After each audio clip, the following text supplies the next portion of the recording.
దేశమును నీకు అప్పగింప మొదలుపెట్టి ఉన్నాను, స్వాధీనపరచుకొన మొదలుపెట్టుము. ద్వితీయోపదేశకాండము 2వ అధ్యాయము 31 దేవుని కోసం కనిపెట్టడం గురించి బైబిల్లో చాలా వివరణ ఉంది. దీనికున్న ప్రాముఖ్యత అంతా ఇంత కాదు.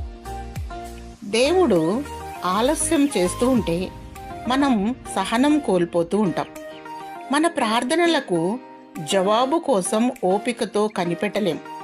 మనము అడిగేవి పొందే వరకు మనకి చాలా సంవత్సరాల సిద్ధపాటు అవసరమైనప్పటికీ వెంటనే పొందాలని చూస్తాం.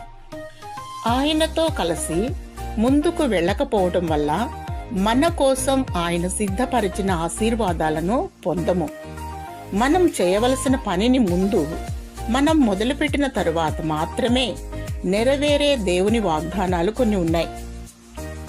ఇశ్రాయేలీలు ఎర్ర సముద్రం దగ్గర చిక్కుబడిపోయినప్పుడు వాళ్ళకి వచ్చిన ఆజ్ఞ ఏమిటంటే, మీరు సాగిపోవుడి.